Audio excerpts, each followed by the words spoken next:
إن الحمد لله نحمده ونستعينه ونستغفره ونعوذ بالله من شرور أنفسنا ومن سيئات أعمالنا.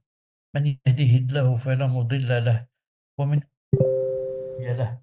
وأشهد أن لا إله إلا الله وحده لا شريك له، وأشهد أن محمدا صلى الله عليه وسلم عبده ورسوله.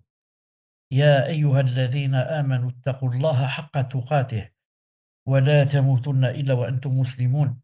يا أيها الناس اتقوا ربكم الذي خلقكم من نفس واحدة وخلق منها زوجها وبث منهما رجالا كثيرا ونساء، واتقوا الله الذي تساءلون به والأرحام إن الله كان عليكم رقيبا. يا أيها الذين آمنوا اتقوا الله وقولوا قولا سديدا يصلح لكم أعمالكم ويغفر لكم ذنوبكم، ومن يطع الله ورسوله فقد فاز فوزا عظيما. ألا إن أصدق الكلام كلام الله، وخير الهدي هدي محمد صلى الله عليه وسلم، وشر الأمور محدثاتها وكل محدثة بدعة وكل بدعة ضلالة وكل ضلالة في النار.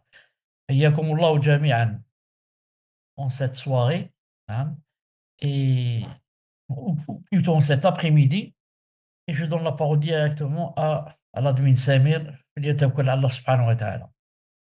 بارك الله فيكم شيخ، أحسن الله إليكم. بسم الله والحمد لله والصلاة والسلام على نبينا محمد وعلى آله وأصحابه أجمعين.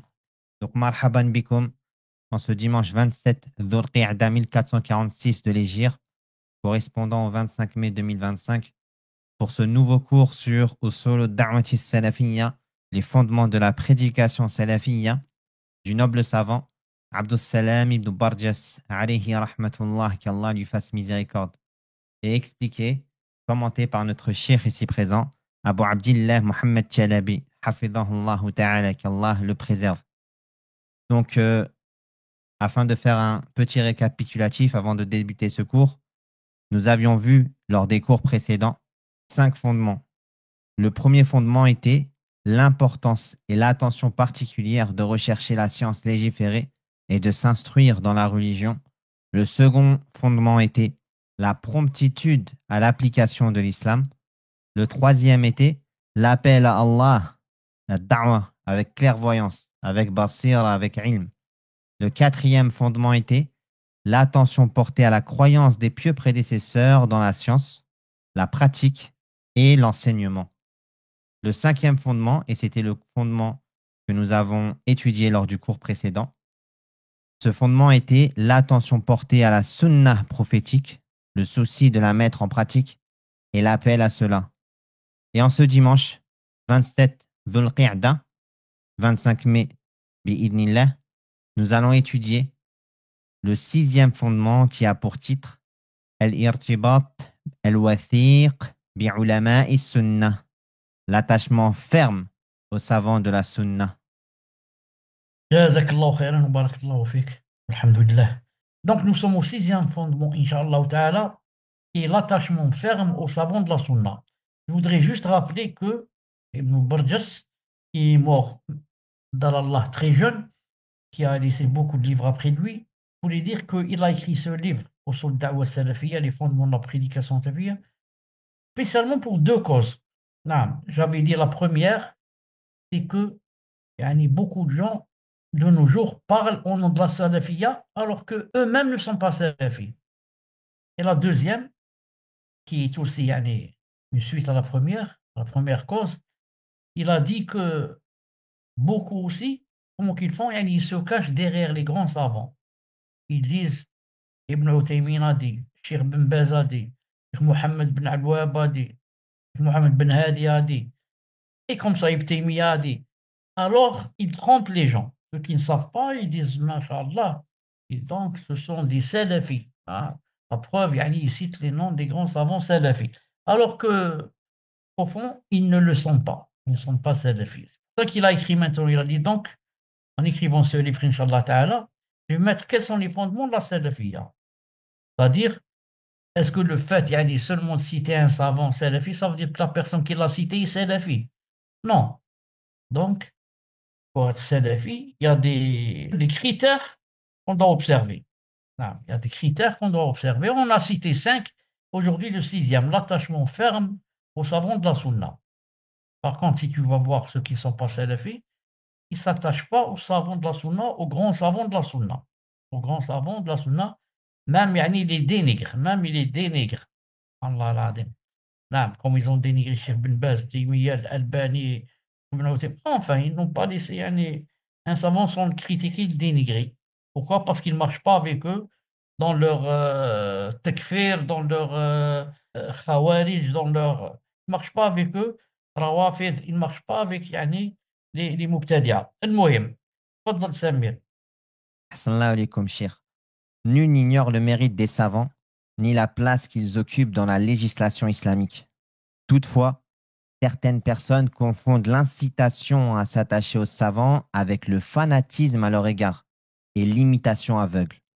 Or, cela constitue une erreur grave. نعم, donc, نعم, personne n'ignore que les savants ont une place. Allahumma barik. نعم, كما dit Allah تعالى شهد الله أنه لا إله إلا هو والملائكة وأولو العلم قائما بالقسط. Allah Ta'ala, quand il a voulu yani, nous prouver son unicité, il s'est pris comme témoin lui-même. Shahid Allah. C'est lui qui a yani, témoigné qu'il est yani, unique et le seul qui mérite d'être adoré. Ensuite, il a fait témoigner qui? Ou le malaïka, les anges. Les anges témoignent pour Allah subhanahu wa ta'ala, c'est lui le seul qui mérite l'adoration. En troisième position, qui il a fait témoigner? Les savants. شهد الله أنه لا إله إلا هو والملائكة وأولو العلم.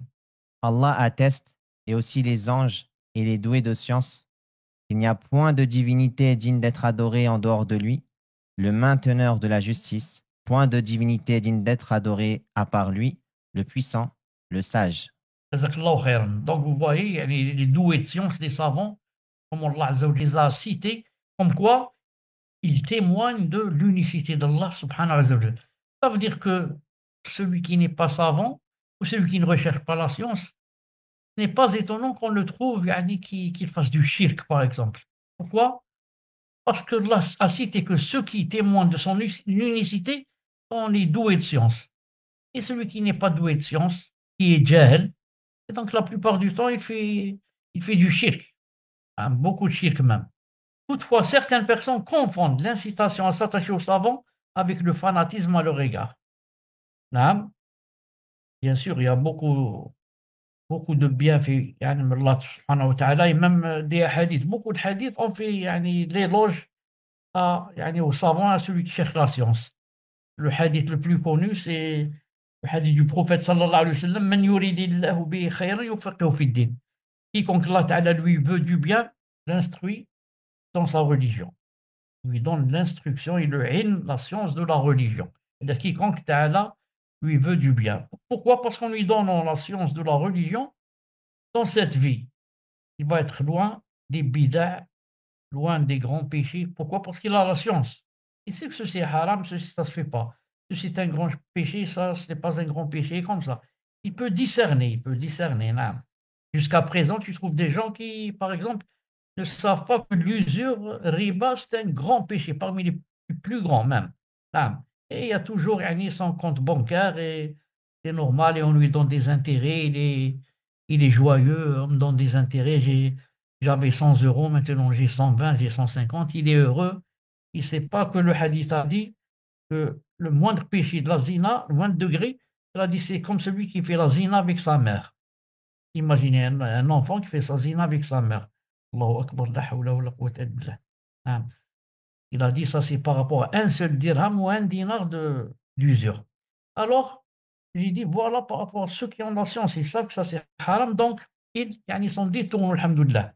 Et aux savants, par exemple, comme le hadith du prophète sallallahu alayhi wa sallam, que le savant, yani tout sur terre, lui demande à Allah subhanahu wa ta'ala de lui pardonner. Hein. Mais il a dit même le hout, il a dit les poissons dans la mer lui font istighfar.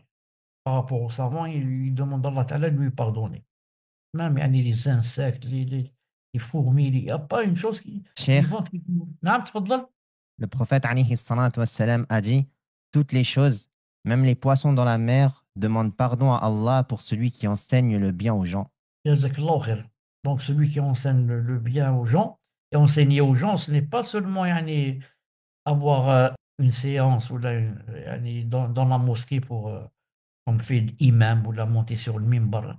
Quand tu leur apprends un hadith, tu leur apprends une sunna, tu leur apprends quelque chose est bid'a, telle chose, tu leur apprends que cette chose, ça se fait pas. Tu enseignes aux gens la science, alhamdoulilah. Naam. Et il a, par rapport au hasanat, d'après ce qu'il a enseigné. Il enseigne beaucoup, comme un imam, par exemple, qui fait un cours de 2 heures. Il a beaucoup, c'est sûr, beaucoup plus de hasanat que celui qui enseigne pendant 5 minutes, comme ça. Mais n'oubliez pas aussi que ce qui joue un très très grand rôle, c'est l'ikhlas. Ikhlas, dans le cœur, la sincérité. Comment qu'il fait ça? Est-ce qu'il fait ça pour Allah ou pour que les gens disent de lui, il est Masha'Allah. Il est Masha'Allah, il nous apprend ceci, cela. Donc, l'ikhlas a un très, très, très grand rôle. Ça, comme il dit Ibn al-Qayyim, et les savants, ils disent que par exemple, deux personnes disent la ilaha illallah. Mais entre les deux, il y a comme la différence entre le ciel et la terre. Pourquoi? Celui qui a dit le premier la ilaha illallah et le second, enfin, ce qu'il y a dans les cœurs, c'est pas la même chose. L'autre, il dit par exemple la ilaha illallah tout en étant distrait. C'est comme une habitude de dire ça. Il ne donne pas d'importance à son sens. Mais l'autre, il dit la ilaha illallah. D'abord, il dit ça avec son cœur. Et en plus, avec sa langue. Donc, il y a synchronisation entre son cœur et sa langue. Et il y a même synchronisation avec ses membres, avec ses œuvres.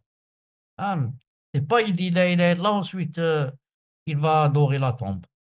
Mais quand il dit ça, il le dit avec ikhlas et il s'éloigne, yani, et il fait de sorte que ses œuvres soient compatibles avec ce qu'il dit. Mais s'il veut montrer une chose très importante, toutefois, certaines personnes naam, confondent l'incitation à s'attacher au savant avec le fanatisme à leur égard, l'imitation aveugle. Mais il ne faut pas confondre entre le fait qu'il est bien, il est même obligatoire de s'attacher aux savants, surtout dans certains cas, et surtout de leur demander si on ne sait pas, comment dire Allah Ta'ala, il faut bien faire la différence entre ça et avec le fanatisme à leur égard.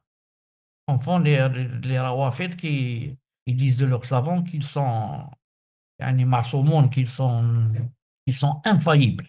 Chez les rawafid, les chiites, leurs savants ne se trompent jamais, ils sont infaillibles. On a même qui disent que ce sont eux qui font rentrer au paradis et empêchent les gens d'entrer en enfer. Il a dit, or, cela constitue une grave erreur. Et par rapport à faire la différence entre le fait de s'attacher au savant et le fanatisme à leur égard, on va le citer un peu plus bas, Inch'Allah. L'attachement aux savants signifie prendre la science d'eux, bénéficier de leur orientation, de leurs conseils et de ce qui s'y apparente. Il signifie également les suivre par imitation pour celui, parmi les gens du commun, dont il est justifié qu'ils suivent sans discernement, car il n'est pas apte à trancher dans les questions scientifiques. Donc l'attachement au savant, qu'est-ce que ça veut dire? Prendre la science d'eux. Surtout quand quelqu'un ne connaît pas une chose et leur pose la question, il peut faire cela et qu'ils sont à proximité de lui ou bien par email ou bien par المهم. Il peut avoir une petite liaison avec les savants, il doit leur demander. Il doit leur demander quand il ne sait pas. Il bénéficie aussi de leur orientation. Quelqu'un veut faire un projet, veut se marier, veut ceci, il ne sait pas choisir entre celle-là et celle-là.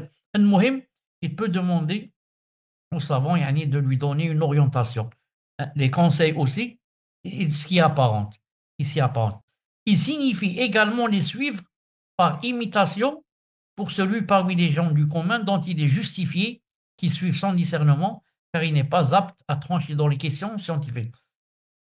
C'est aussi permis en islam, il rentre dans l'attachement aux savants, le fait de les imiter, pour qui, par exemple, pour celui qui fait partie des gens du commun et qui ne peut pas discerner entre les dalils, par exemple, et comprendre les dalils, et il n'a pas ce niveau, et il ne peut pas trancher.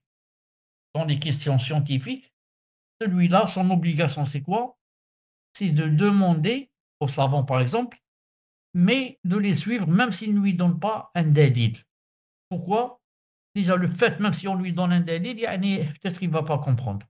Ah, il a dit ça, c'est permis l'imitation quand vraiment la personne fait partie des gens du commun et que n'a pas le niveau de comprendre pour comprendre entre les dalils. Il a dit il peut suivre un savant. D'ailleurs, même certains certains savants, نعم, des fois, ils sont obligés de faire de l'imitation par rapport aux autres savants quand ils ne trouvent pas, par exemple, une réponse à une chose. Car pas tous les savants peuvent trouver toutes les réponses aux questions. Non, il y a des fois où il reste, les dalils sont opposés par rapport aux savants, pas par rapport en eux-mêmes. En eux-mêmes, jamais deux dalils, de vrais dalils, ne s'opposent. Mais il ne sait pas ce que ça, cet avis, c'est le plus fort ou bien celui-là. Non. Alors qu'est-ce qu'il fait? Il limite. Il dit par exemple, je prends de l'avis de l'imam Ahmed qui a dit ceci et cela, non, pour sortir des problèmes. Sinon, il n'y a pas autre chose. Et des fois aussi, les savants disent c'est permis aussi l'imitation quand c'est un cas pressant. Non. Et il n'y a pas de savant parmi moi qui vais-je questionner maintenant là. Et par exemple, il dit, moi je prends l'avis par exemple de Imam Malik. Je suis en Algérie, la plupart ici suivent Imam Malik. Je prends son avis dans cette chose, le temps que, Inch'Allah Ta'ala, peut-être que la prochaine fois, je pourrais trouver un savant ou lire davantage ou là. Et bien sûr, je peux changer d'avis après, il n'y a aucun problème. Pour le futur, pas pour ce qui est passé, bien sûr. C'est pour ça que ça me rappelle une chose, c'est pour ça que Cheikh Issam Taymiyyah rahimahullah ta'ala dit la base c'est quoi? C'est de ne pas imiter. La base c'est de demander le dalil. C'est ça que Allah ta'ala dit fas'alu ahla dhikr in kuntum la ta'lamun. Demandez aux gens de la science, نعم, mais écoutez bien, in kuntum la ta'lamun, si vous ne savez pas, نعم, si la personne connaît la chose, pas la peine de demander. Ensuite, quand je demande, si j'ai un niveau moyen, du moins moyen, je demande le dalil. C'est quoi le dalil? Pour le comprendre et pour si moi-même, on va me demander d'où as-tu cette chose, je peux citer le dalil. Et pour quelqu'un, comme j'ai dit, qui est vraiment des gens de la base et qui ne comprend rien, il peut suivre dans certains cas, dans certains fatwas, un grand imam, comme les 4 grands imams par exemple, sans dalil, mais pas en tout. En certaines choses, quand c'est vraiment difficile de trouver un hadith ou un savant qui a émis une fatwa en ce sens. Donc je disais, Cheikh Islam Taymiyyah a dit que il a dit l'imitation d'un savant, on doit la ressembler à peu près au fait, la permission d'imiter un savant, ça ressemble à la permission de manger de la charogne par rapport à un musulman. Un musulman, est-ce que ça lui est permis de manger de la charogne? Une chose qui n'a pas été sacrifiée, est-ce qu'on peut la manger? On ne peut pas. Pour la sacrifier, il faut que le sang coule et qu'on dise Bismillah. Mais maintenant, si on est vraiment dans la contrainte, en plein désert, je n'ai rien trouvé, sauf un mouton mort. Et alhamdoulilah, ça fait pas longtemps qu'il est mort, il n'y a pas l'odeur, car ça peut empoisonner. Là, c'est permis de manger parce qu'on est quoi? On est dans la darura, on est dans la contrainte. Même si c'est un âne, même si c'est un chien, vraiment, vraiment dans la contrainte. Cheikh l'Islam, comme ça, il a dit par rapport à l'imitation des savants, ça doit être comme le fait de manger de la charogne.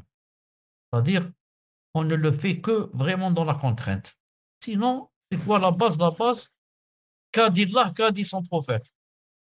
Allah a dit, son prophète a dit, قال الله قال الرسول. C'est ça la base. La base, قال الله قال الرسول. Et ce n'est pas l'imitation. طيب. Ce Ce lien, lien avec les savants parmi les prédécesseurs, nous l'avons auparavant établi et explicité. Nous avons clarifié ses bienfaits et nous avons exposé les méfaits qui surviennent lorsque les gens s'en écartent. quand les gens s'écartent de suivre le Coran et la Sunna directement, et qui disent on va imiter un imam dans tout ce qu'il dit. Comme les ashab al-madahib. Celui-là, il dit je suis Hanafi, C'est-à-dire, je suis Abu Hanifa, l'autre il dit je suis malikite, l'autre il dit je suis shafi'ite, l'autre il dit je suis hanbalite. Qu'est-ce qu'il devient? Il devient fanatique s'il le suit en tout, au point où, quand tu lui cites un hadith, par exemple, il te dit, moi, l'essentiel, yani, j'ai suivi telle grande école. Ça, c'est faux. Comment, yani, suivre quelqu'un qui n'est pas un prophète? Allah Ta'ala nous a ordonné de suivre le prophète, alayhi salam, et de suivre les grands savants, bien sûr, pour nous expliquer, par exemple, ce qu'a dit le prophète, ce qu'a dit Allah Ta'ala. Ou alors, comme j'ai dit, pour les imiter dans les quatre contraintes. Mais ce n'est pas je vais suivre une grande école de A à Z. C'est-à-dire, tout ce que dit cette personne, c'est ça le din. Donc, cette personne, et la différence entre elle et le prophète, alayhi salam. Naam. Tayyib. Donc, qu'est-ce qu'on a remarqué? On a remarqué que ceux qui suivent comme ça une école de A à Z sont jamais quittés et sortir des paroles de ce grand imam, alors ils vont le fanatiser. Et ce qu'il y a de mauvais encore, c'est que c'est très rare que tu entendes que Allah Ta'ala a dit ou bien le prophète a dit, surtout le prophète. C'est très rare que tu entendes que le prophète alayhi salam, a dit. Mais c'est surtout Imam Abu Hanifa a dit, Imam Ahmed a dit, Imam Malik a dit, et comme ça, et leurs élèves. Et dans tout ça, où est le prophète alayhi salam? Allah Ta'ala nous a envoyé quelqu'un qui s'appelle Muhammad ibn Amina, sallallahu alayhi wa sallam. Où sont, yani, où est sa charia qu'il a ramené? Où sont ses paroles? Il y a seulement, yani, Imam Malik a dit ses élèves, ou Abu Hanifa a dit ses élèves. Alors ça rapetisse le degré de l'amour du prophète sallam dans le cœur. Allah, ça devient. C'est très rare que tu entendes Qala sallallahu alayhi wa sallam. C'est toujours Qala, yani tel savant. Alors, yani, à force de cela, l'attachement au prophète sallallahu alayhi wa sallam va s'amenuiser. C'est ça le grand problème. طيب. La preuve, écoutez ce qu'a dit Cheikh Ubaid al-Jabiri, rahimahullah ta'ala. Rahimahullah ta'ala. Il a dit كونك تحب ذلك الشيخ وتجله وتوقره وتذكره بخير هذا ليس محل نزاع عندنا وليس محل اعتقاد. C'est-à-dire, le fait que vous aimiez, respectiez et que vous disiez du bien de tel cheikh, il a dit ceci n'est pas contesté par nous et n'est pas critiqué.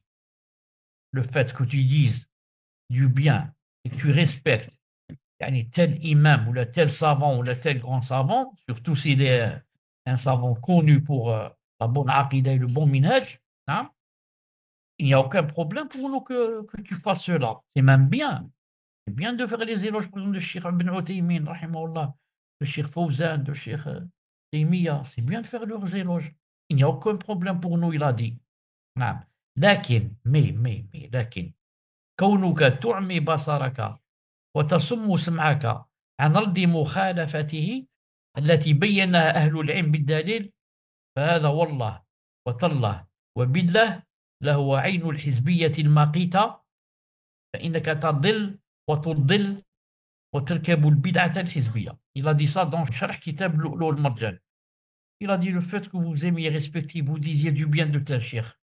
Ceci n'est pas contesté chez nous. C'est même bien. C'est même bien. Mais par contre, que vous aveugliez votre vue et bouchiez vos oreilles à la réponse qu'on apporte à son erreur, que les savants ont montré avec des preuves. Ceci, c'est par Allah, 3 fois il a juré, c'est ça le vrai sectarisme haineux. Et en fin de compte, tu t'égares et tu égares les autres, tu t'impliques dans l'hérésie partisane.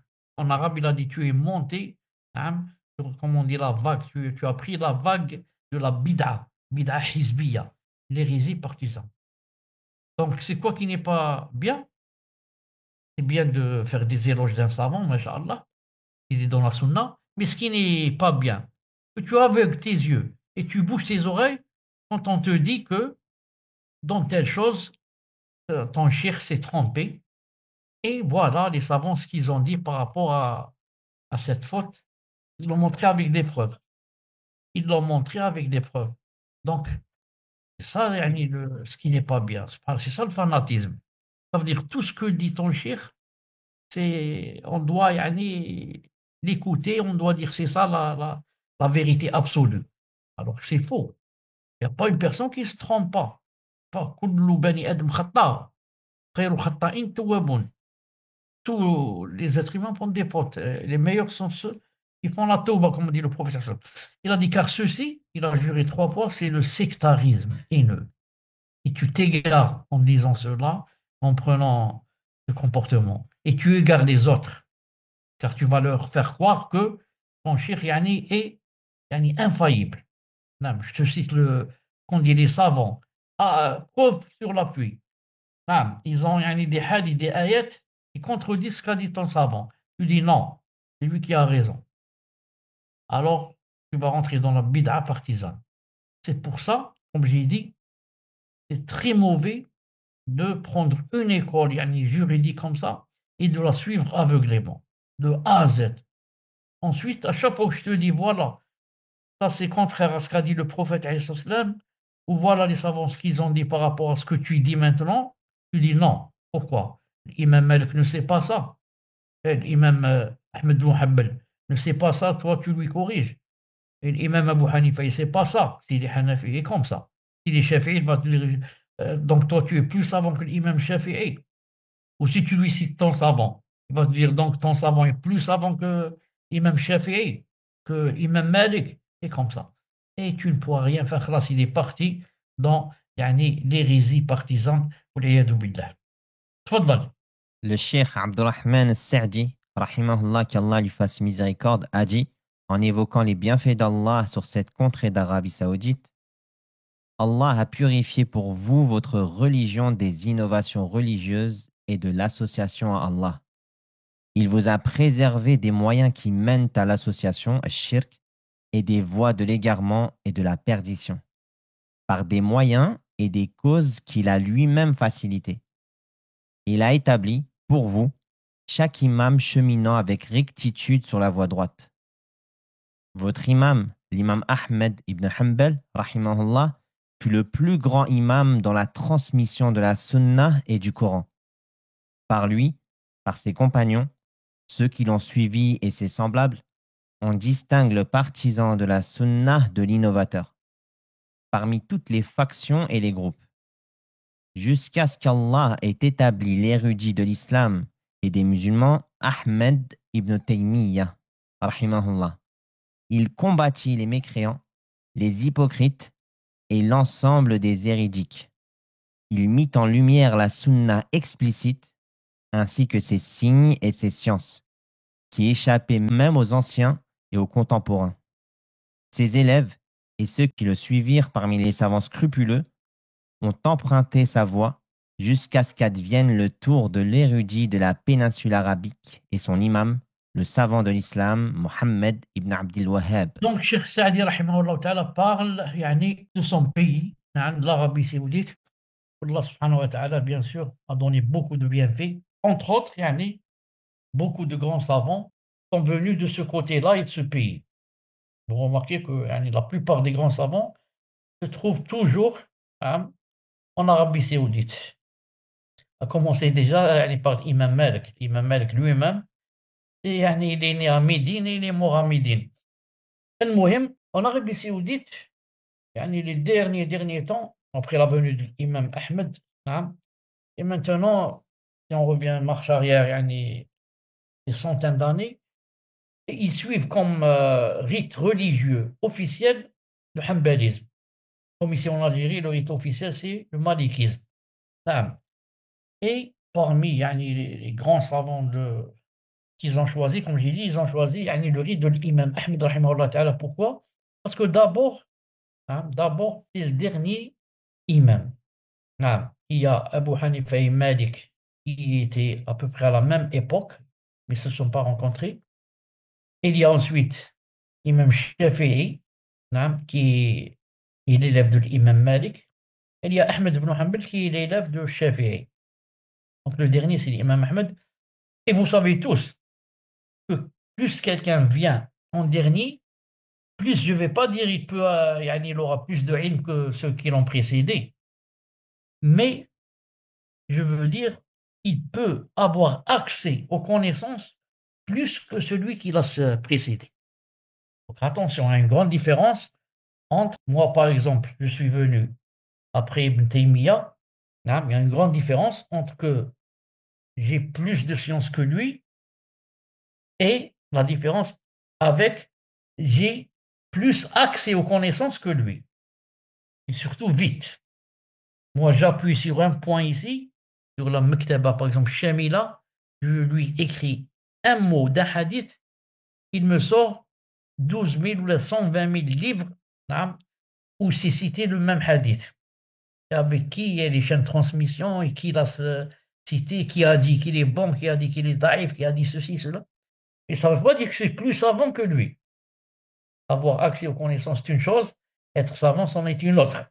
L'imam Ahmed est venu après les trois autres, donc il a vu, il a su, il a appris ce qu'ont dit ces trois et il a ajouté d'autres choses. Donc, si on va faire la petite chaîne de transmission, il y a l'imam Malik, non, et l'imam Hamidine et Abu Hanifa en Irak. Bien. Maintenant, on a Shafi'i parmi les élèves les plus proches de l'imam Malik. Ensuite, Imam Shafi'i a fait ce qu'on appelle yani, sa propre école. Donc, on va dire pourquoi il n'a pas choisi de suivre l'imam Malik dans ce qu'il lui a appris. Pourquoi il a fait une autre école? Pourquoi? Parce qu'il a vu qu'il y a des choses avec lesquelles il n'est pas d'accord, par exemple. Il dit pour moi ceci, cela. Donc, sans le vouloir, il a fait une nouvelle école. Ensuite, qui, parmi ses meilleurs élèves, c'est qui? C'est Imam Ahmed. Ensuite, Imam Ahmed, pourquoi il n'a pas suivi Shafi'i dans tout ce qu'il a dit? Pourquoi il a fait aussi une école, l'école Hanbalite? Parce qu'il n'est pas d'accord à 100% à ce qu'a dit Shafi'i. Il y a des choses, il a fait ijtihad, il a dit non, par exemple, pour moi, c'est ceci, c'est cela. Donc, il a créé sa propre école. Je veux dire qu'il n'y a pas une personne, à part le prophète sallallahu alayhi wa sallam, de laquelle on doit tout prendre, sauf le prophète sallallahu alayhi wa sallam. D'ailleurs, même l'imam Malik disait cela. Il disait chaque personne, on prend d'elle et on rend, on ne prend pas. Il a dit sauf celle-là. Et il a montré la tombe du prophète sallallahu alayhi wa sallam. Il a dit sauf celle-là, cette personne. C'est-à-dire Mohammed alayhi sallam. Tout ce qu'il dit, on l'accepte. À part lui, toute personne qui parle, soit on prend, soit on ne prend pas. Ah, ça dépend. Qu'a dit cette personne? Et elle a parlé avec des délits, on doit prendre. Si elle a parlé de sa tête, je ne suis pas obligé de prendre ce qu'il dit. Ah, car il n'a pas été envoyé pour me montrer. C'est le prophète sallam qui a été envoyé pour me montrer comment adorer Allah subhanahu wa ta'ala. Donc, maintenant, Cheikh Saadi, rahimahullah, fait les éloges. Cheikh Saadi, vous savez, c'est l'enseignant de Cheikh Ibn Uthaymin. Disons parmi les enseignants les plus éminents que Cheikh Ibn Uthaymin a pris d'eux. Sinon, il y a d'autres savants qu'il a pris d'eux, bien sûr. Et il a été très, très touché hein, par ce savant. Il a beaucoup impacté sur sa personne. Non. Cheikh Saadi a beaucoup impacté sur la personne de Cheikh Ibn Uthaymin, rahimahullah ta'ala. Il le citait beaucoup, il l'aimait beaucoup. El-Mohim. Alors, Cheikh Saadi rahimahullah a dit que par rapport à ceux qui sont en Arabie, là, il leur a dit remerciez Allah subhanahu wa ta'ala que vous trouvez, vous êtes né hein, dans quoi? Dans un pays où il y a la sunna et où il y a le rite de l'imam Ahmed rahimahullah ta'ala qui est connu. On l'appelle comment l'imam Ahmed? On l'appelle l'imam de la sunna, imam ahl sunna. Et pourquoi? Imam Malik, c'est pas un sunnite. Et Shafi'i, il n'enseigne pas la sunna. Tous enseignaient la sunna. Mais l'imam Ahmed rahimahullah ta'ala a été éprouvé, la grande épreuve sur le Coran. Est-ce que le Coran est créé ou bien incréé? Naam. Et alhamdoulilah, malgré qu'on l'a battu, malgré qu'on l'a torturé, menacé, il n'est pas revenu sur sa parole. Il disait toujours non, la parole d'Allah n'est pas créée. Le Coran n'est pas créé. Le Coran est incréé. Il n'est pas créé. C'est la parole d'Allah. Elle ne peut pas être créée. C'est comme sa main. La main d'Allah n'est pas créée. Ses yeux ne sont pas créés. Comment sa parole soit créée? Non. المهم, alors à cause de cela, car il a dit, quand on l'a torturé, frappé, quand sa fitna est terminée, on lui a dit, il y a des savants et Allah Ta'ala a permis, Allah Ta'ala a permis dans la contrainte de dire ce qu'on n'atteste pas dans le cœur. C'est juste pour ne pas tomber dans cette grande fitna et ces tortures, etc. C'est-à-dire, il y a la permission. Il a dit, d'accord, il y a la permission. Mais si je vais dire que le Coran est créé, il y a peut-être des millions de gens qui attendent, c'est quoi ma position? Et maintenant, tout le monde va dire, ils vont entendre que ça va leur arriver que Imam Ahmed a dit le Coran est créé. Il a dit, comment je vais faire demain devant Allah subhanahu wa ta'ala? Des milliers de gens vont être égarés. Des milliers.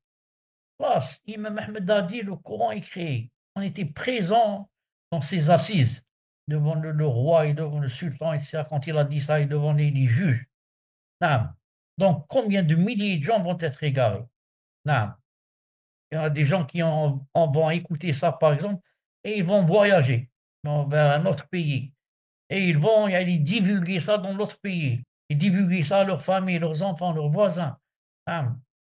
Donc, comme on a dit, ça va être très grave. C'est pour ça que, à cause de sa position ferme sur la droiture, et accepter tout pour Allah subhanahu wa ta'ala, il a été appelé et nommé Imam Ahl-Sunnah. Donc, Cheikh Saadi dit, Alhamdulillah, vous avez le grand imam, Imam Ahmed, Imam Ahl-Sunnah ou al-Jama'a, et c'est son fiqh qui est le plus associé au Coran et à la Sunnah.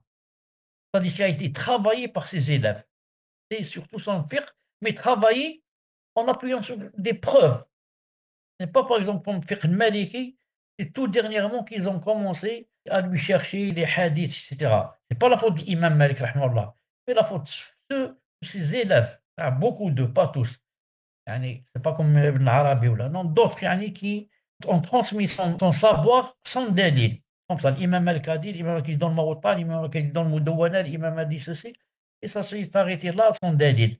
Par contre, les élèves de l'imam Ahmed ont propagé son din avec des dalil. C'est-à-dire ils ont travaillé son fiqh, ils ont travaillé son savoir. À chaque fois qu'il a dit une chose, ses élèves lui demandaient d'où tu as appris ça. Il a dit par exemple j'ai entendu ça du hadith ou bien du tabi'i ou bien du sahabi ou bien ceci. Non. Donc, il leur a dit remerciez Allah subhanahu wa ta'ala pour le grand savant que Allah ta'ala vous a donné, Ahmed. Et après sa mort, remerciez Allah subhanahu wa ta'ala pour qui? Pour son élève, Ibn Taymiyyah. Ibn Taymiyyah, son élève, qui a suivi son madhab, bien sûr, et qui a travaillé son madhab. Naam.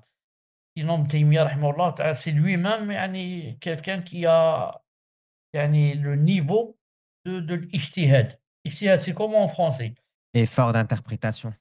L'effort d'interprétation. Il a l'ijtihad, l'effort d'interprétation, alhamdoulilah. À la base, il était hanbali. Il a pris les bases de l'imam Ahmed. Ensuite, il est sorti pour aller fonder lui-même son propre fiqh, si je puis dire. Et les choses dont il est mqanna', voilà, les choses dont il est convaincu.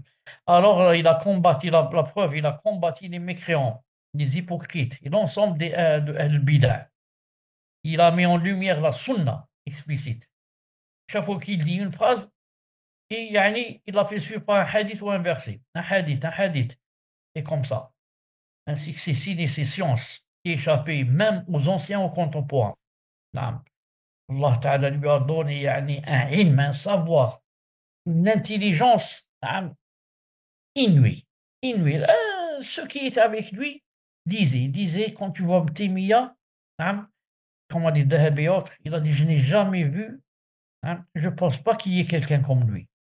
Je ne pense pas que dans la vie, à part bien sûr les prophètes ou là, qu'il y ait quelqu'un comme lui dans la science. Je pense qu'il y aura comme lui dans la science.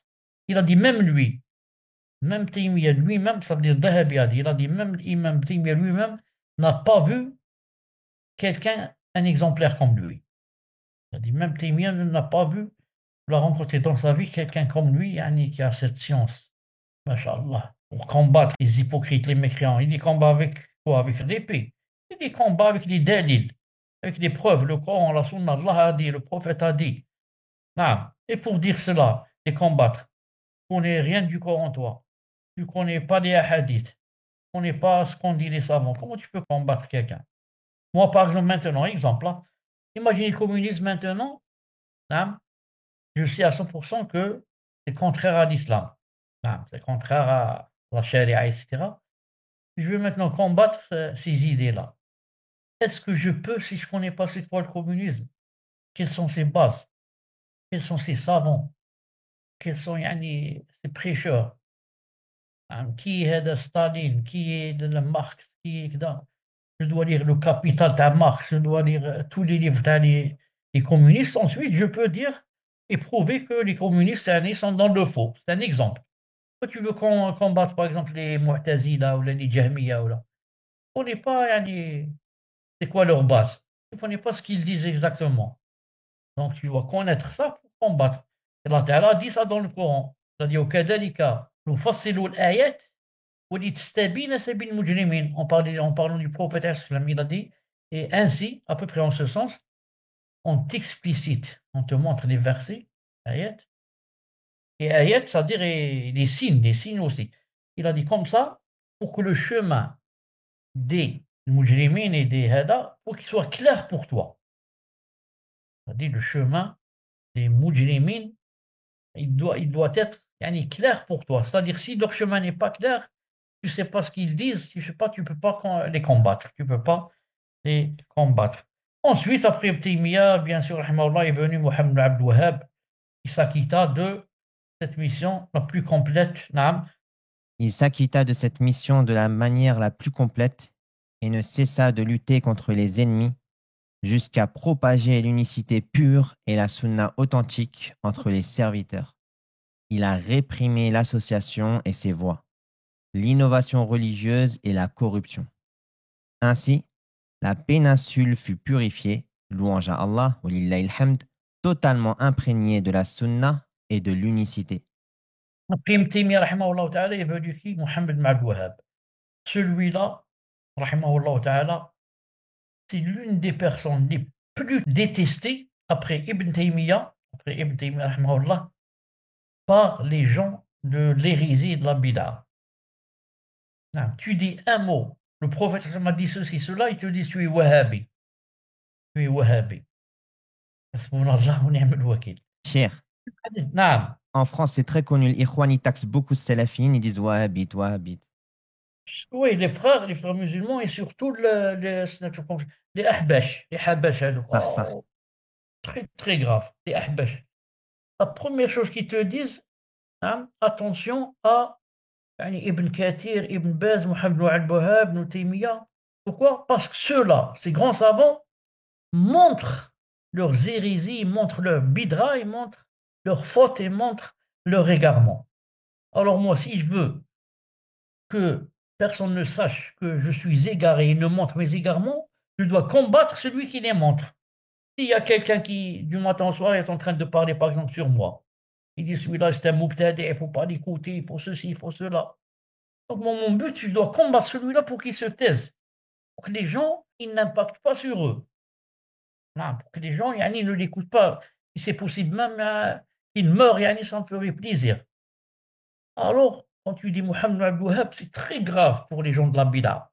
D'ailleurs, c'est avec ces grands savants, Mohammed Abd Wahhab, Taymiyyah, Ibn al-Qayyim, Ibn Uthaymin, Cheikh Ben Baz, c'est avec ceux-là que tu peux savoir si quelqu'un est salafi ou pas. Quand tu lui cites un de ces grands savants et qu'il va te dire laisse tomber, celui-là, c'est ceci, c'est cela, là, tu sais que cette personne yani, est très mauvaise, il faut s'en écarter au plus vite. Au plus vite, ou alors lui faire la dawa et lui expliquer petit à petit, yani, voilà, tu te trompes, c'est pas comme ça, ceci, cela. Non. Et regardez, Mohammed ibn Wahhab, ils disent Wahhabi. Alors que la personne a dit, c'est pas, s'appelle pas Wahhab. Pour que tu sois Wahhabi, il faut que tu suives une personne qui s'appelle Wahhab. Mais celui-là, c'est Mohammed ibn Abdel Wahhab. Il ne s'appelle pas Abdel Wahhab, celui-là, pour dire de lui qu'on est Wahhabi. il s'appelle Mohammed. Donc nous, si tu parles, tu veux dire qu'on est attaché à lui, dis de nous, on est des Mohammedistes, on est des Mohammedis. Donc on suit Mohammed ibn Abd Wahhab. Tu dis albaniste, ça veut dire je suis albani. Hanbaliste, je suis Hanbali. Je suis Ahmed. La même chose ici, tu veux dire que nous, on suit Mohammed ibn Abd Wahhab, dis on est des Mohammedis. Pourquoi tu dis Wahhabi? Wahhabi, c'est son père qui s'appelait Abdel Wahhab, pas lui.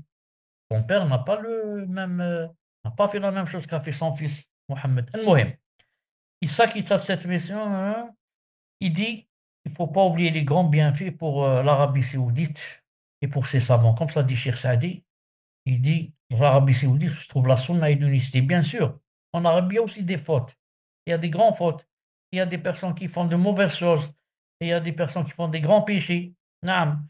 Parce que certains te disent, oui, toi, tu parles de l'Arabie, mais c'est plein là-bas, ils font ceci, ils font cela, et il y a des pervers, il y a des voleurs, il y a tout ce que tu veux. Mais il n'y a pas quoi? Il n'y a pas le shirk, il y a le tawhid.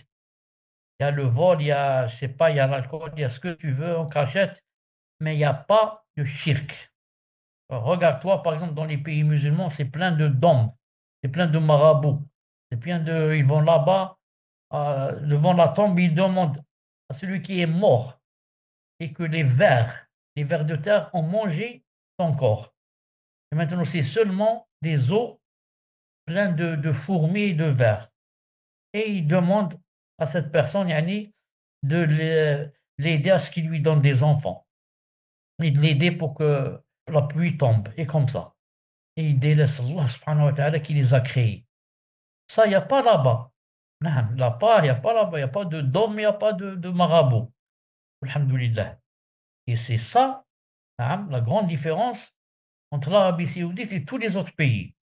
Ensuite, en Arabie, hein, tu adores Allah subhanahu wa ta'ala comme tu veux. Ensuite, tu as tous les grands savants à proximité. On n'a pas un seul. Des dizaines, tous à proximité. N'importe quelle mosquée trouve un savant qui peut donner des fatwas, etc. Donc ça, il n'y a pas dans beaucoup de pays musulmans. المهم, زيد. Par la cause de ses efforts louables, ainsi que de ceux de ses élèves, de ses descendants et de ses partisans, la péninsule fut épargnée de l'association Shirk. Alhamdulillah, alhamdulillah. Comme ici en Algérie, l'est du pays, l'est, a été épargné de l'association du shirk et des marabouts et des tombados. Hein. Pourquoi? Parce que il y a là-bas les grands savants, commencé par Ibn Badis, Ibrahimi, Tbessi, comme ça, et les grands savants étaient, ils avaient leur disons, leur local, ou là, comment ça s'appelle, là, c'était à quoi? C'était à Constantine. C'était à Constantine, Leur là-bas qu'il y siège. avait leur grand siège. Naam. Donc, presque tout l'Est, sinon tout l'Est, il n'y a pas, alhamdoulilah, de marabout et mausolée, par exemple. Alhamdoulilah. Tu pars quand tu vas du côté de l'Ouest, peut-être chaque 100 mètres, 200 mètres. Il y a un marabout, un mausolée, et les gens en train d'aller et de revenir en prenant avec eux des œufs et des bougies, et d'aller là-bas demander aux morts de leur donner des enfants, surtout les femmes qui ne donnent pas d'enfants, hein, et d'aller demander qu'il fasse tomber la pluie, et comme ça, qu'Allah Azza wa Jalla nous préserve. Alors que celui qui fait ça, yani, il est sorti de l'islam. Allah nous préserve. Zid. Tu n'y trouveras, louange à Allah, ni dôme sur les tombes, ni mausolée, ni d'imploration faite aux créatures, ni de fête innovée du Maoulid, ni de lieux de culte, c'est-à-dire des lieux de culte non légiférés religieusement. Alhamdulillah, ya Rabbi. N'est-ce pas là l'un des plus grands bienfaits d'Allah sur vous et l'une des plus nobles faveurs d'Allah envers vous? Qu'il vous ait désigné ces nobles figures imminentes par qui Allah a préservé la religion authentique qui s'est concrétisée et propagée jusqu'à ce que vous naissiez, vous, vos pères et vos enfants. Vous buvez à la source de la législation la plus pure des boissons. Vous puisez de son eau limpide de la meilleure manière. Vous n'y êtes parvenu ni par vos propres moyens, ni par puissance de savoir, ni par intelligence. Ce n'est là que la grâce d'Allah qui n'a ni limite ni fin. Pendant ce temps, vous voyez d'autres contrées remplies d'associations, de mécréances, d'athéisme manifeste, d'innovations, de construction de mausolées sur les tombes et de mœurs répugnantes. Louez donc votre Seigneur pour ses bienfaits que vous ne pourriez ni compter ni remercier à leur juste valeur. Donc, toujours, il parle de l'Arabie Saoudite et des bienfaits qui sont propres seulement à ce pays où il n'y a ni shirk, ni dôme, ni mausolée qui se construit sur les tombes. Alhamdulillah. C'est pour ça que le prophète sallallahu alayhi wa sallam a dit dans un hadith authentique, il a parlé de Médine, Médine, Taïba, il a dit quiconque peut mourir, istati', peut mourir à Médine, qu'il le fasse. Il a dit car je lui ferai l'intercession. Il dit quelqu'un, il n'a pas cité la Mecque, il a dit Médine. Et toute personne qui meurt à Médine, il a dit je lui fais, yani quoi, je lui fais l'intercession. Bien sûr, il parle de toute personne yani, qui n'est pas mouchrika. Maintenant, si une personne adore ici les tombeaux et les mausolées, il est parti faire le Hajj et arrivé à Médine ensuite, il est mort à Médine. Ça ne veut pas dire qu'il rentre dans cela. Pourquoi? Parce que lui-même, c'est un associateur, un grand associateur. Mais le prophète fait yani, en intercession, c'est pour ceux qui ont fait les grands péchés, à part le shirk, mais pas ceux qui meurent sur le shirk ou l'iyadu billah. Kamel si nous étions attachés. Si nous nous étions attachés à cette chaîne bénie, composée du Cheikh al-Islam Mohammed ibn Abdul Wahhab, du Cheikh al-Islam ibn Taymiyyah et de l'imam Ahmed, qu'Allah leur fasse à tous miséricorde, d'un attachement total, Allah nous aurait préservé de tomber dans les innovations religieuses et d'être entraînés dans les courants mensongers égareurs, qui se drapent des habits de la sunna alors que la sunna en est totalement innocente. Ce manquement ne s'est introduit chez nous que le jour où nous avons délaissé cette méthodologie, que nous lui avons tourné le dos et l'avons remplacée par des méthodologies importées par certains venus d'Égypte, d'Inde ou d'ailleurs. Des méthodologies extrêmement éloignées de celles des pieux prédécesseurs. Il finit par dire, rahimahullah ta'ala al-Barjas, que si nous avions suivi ces grands savants qui sont connus pour la sunna et la aqida authentique, comme Ibn Abdul Wahhab, Ibn Taymiyyah et l'imam Ahmed, et yani, ceux qui les ont suivis, il a dit, nous aurions vécu yani, la meilleure des vies ici, dans ce bas monde, et nous serions les plus heureux demain quand on va rencontrer Allah subhanahu wa ta'ala. Pourquoi? Parce qu'on serait loin des hérésies, des bid'ah, loin de l'association. Pourquoi? Parce qu'on suit des savants qui eux-mêmes yani, sont dans la vraie sunna et ont une bonne aqida, c'est l'aqida authentique. Il a dit, mais maintenant, yani, les gens ont délaissé cette voie et ont suivi yani, des méthodologies importées d'où? Pas d'Arabie, par certains venus d'Égypte, d'Inde ou d'ailleurs. Par exemple, ceux qui ont étudié, par exemple, en Égypte, par exemple, à l'Azhar. Tu trouves, par exemple, dans l'Azhar, ou là, l'Azhar, qu'est-ce qu'on étudie dans la Aqidah? On étudie la Aqidah Ash'arite. Donc, tu vois, quand il y a quelqu'un qui va venir d'Égypte, je vais lui donner des enfants ou là, pour qu'il leur enseigne. Qu'est-ce qu'il va leur enseigner? La Aqidah Ash'arite. Allah Ta'ala a seulement 7 attributs. Tous les autres attributs, il faut les interpréter. Il n'a pas de main, la main c'est la force ou là c'est la ni'ma. Il n'a pas d'yeux, les yeux c'est la vue. Les yeux c'est la vue. Il n'a pas de pied, il n'a pas. Enfin, tout où c'est prouvé par le Coran, il est hadith authentique. Allah Ta'ala est au-dessus du trône. Il n'accepte pas ça. Et comme ça. Ou alors, pire encore, suivre la méthodologie de certains qui sont venus d'Inde.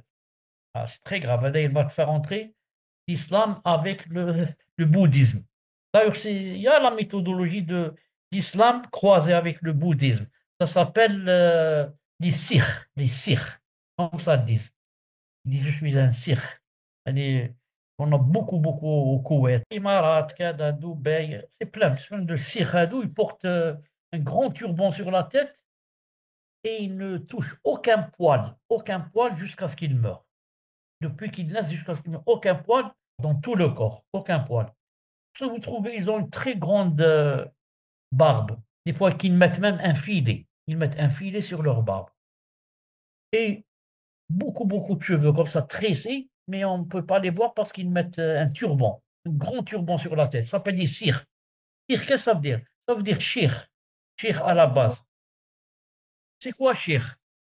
Et ils ont croisé l'islam avec quoi? Avec le bouddhisme. Allah nous préserve. Voilà pour aujourd'hui, Inch'Allah Ta'ala, j'entends l'adhan de l'Asr. Vous l'entendez peut-être avec moi. Ah, Samir, vous entendez l'adhan? نعم. هذا وين بدا صح. L'adhan, il a dit Shahadou la ilaha illallah. Il n'a pas dit Shahadou le sikh. Attention. Shahadou la الله ilaha illallah. المستعان. Allah nous sait. Attends, il termine le adhan, je dis quelque chose et je pars. نعم شيخ. Samir, tu es là? نعم شيخ راني معكم. Kamel, tu es là? نعم شيخ. Asma, je vous pose la question à vous deux. Vous répondez à la place des autres qui sont présents. Si quelqu'un, quand il entend l'adhan, et quand le mu'adhin arrive à sa parole, Ashhadu an la ilaha illallah, et quelqu'un va dire, c'est toi menteur, menteur. Est-ce qu'il devient kafir ou pas? Cheikh, est-ce qu'elle vise par cela l'adhan ou bien une personne? لا لا لا المؤذن. C'est du kufr, c'est kufr. C'est du kufr. Allahu a'lam. C'est du kufr ou la yukfar? C'est du kufr. Kufr, Cheikh, Wallahu a'lam. Pour nous, par exemple, qui n'avons pas de science, on dit direct c'est du kufr. La moindre des choses, c'est du kufr. Alhamdoulilah, on n'a pas dit les kafir parce que kafir, il faut établir la preuve. La moindre des choses, on va dire c'est du kufr. Mais peut-être la personne qui a dit ça, en parlant du mu'addan, elle va dire, parce qu'elle connaît bien le mu'addan. C'est quelqu'un qui n'atteste pas ça. Et c'est ce que je voulais dire tout à l'heure, Cheikh. Ah, ce que je veux dire. Hein? Est-ce qu'il vise l'adhan, la parole Ashhadu an la ilaha illallah ou là le mu'addin? Ah, voilà, il vise mu'addan. Tu es un menteur. Ça veut dire, quand tu dis ça, c'est pas vrai. Je te connais bien, tu n'attestes pas. Hein, tu dis Hagda. C'est pas vrai. C'est un hypocrite qui est menté pour faire le adhan. المهم بارك الله فيكم voilà. شيخ على هذه الفائدة شيخ جزاكم الله خير. Voilà جزاكم الله خير. آمين. Voilà pour le cours d'aujourd'hui, Inch'Allah. سبحانك اللهم وبحمدك أشهد أن لا إله إلا أنت أستغفرك وأتوب إليك. السلام عليكم ورحمة الله وبركاته. وعليكم السلام ورحمة الله ورحمة الله وبركاته. وبركاته. جزاكم الله خيرا شيخ. آمين. نفع الله بكم شيخ. بارك الله فيكم.